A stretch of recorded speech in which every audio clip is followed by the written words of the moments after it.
colours there. Eagle here is just over 10 years old, making him a fairly mature golden eagle, and generally these guys are very intelligent. So what we do with Eagle is we get him to get a bit of height. That's really what he's doing. Here, we've trained him. These nice high perches are a good start, but for him, building height is the most challenging part of his flight. So we can use these little posts really as checkpoints. From there, he will then be looking around, and that's exactly what we want him to do. Use those eyes and do a nice bit of flying over the top.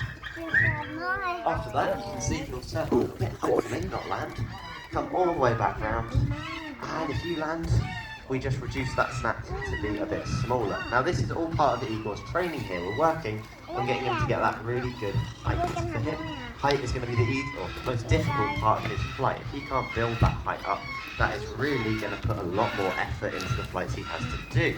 Golden Eagles, you can see, you need to let go when you jump down, have a lovely big wingspan. That makes them a very good soaring species. Generally, this is how eagles will use their body. They have lovely long wings, they lock those out just like sails. They will soar around in thermal sport as long as they can. By doing this, you can have your flight be incredibly easy in comparison to like that, just flapping and flapping and flapping. That's going to burn so much energy.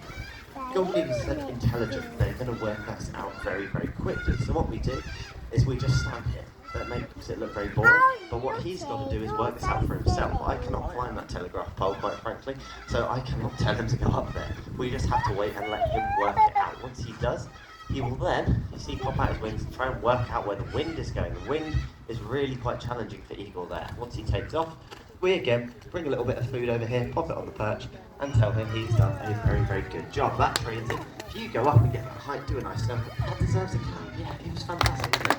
Hey! He gets a really nice big reward after that flight, and we can encourage that behaviour over and over and over. And eventually, the idea is I can stand here looking all pretty and the bird can fly up, so you all stare right into the sky or potentially the sun. Really fun, isn't it?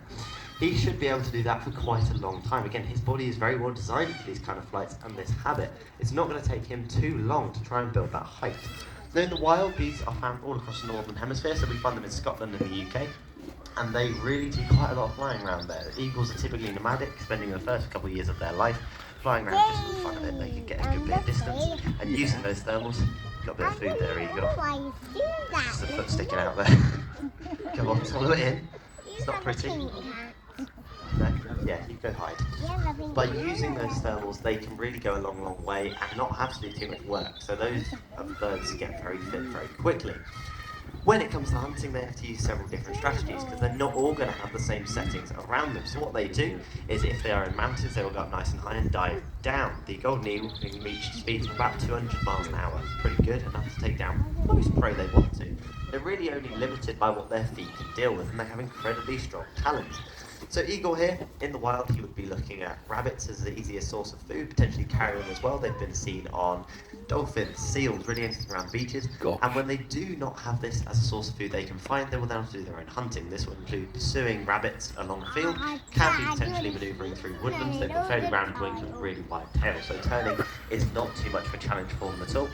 And they are also very, very nimble. So for Eagle here, if he was with a mate and they had to hunt at similar times, all he's going to need to do is really avoid them. Now, we often see two golden eagles hunting in similar areas and you think, wow, they're working as a team, that must be really, really nice.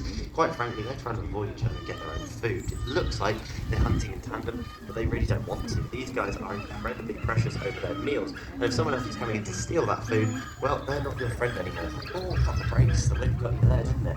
That's where wind can be really helpful for these guys. As you saw, it can get in really nice and high without doing too much work. But for shorter distances, if he's flying with the wind, he builds a lot of speed very quickly. That's not helpful if there's a wall in front of you. So that's where the tail's really useful. The wider his tail, the quicker he can turn. The longer it is, the better he can brake. So he's going to slam on those brakes very quickly and really try and stop himself whacking into the wall. Now, have we got any questions about the golden eagle at all while we finish this flight? Go on, you're going to have to shout from here. I'm going to walk down there. Hello? Go on. Go on, what's your question?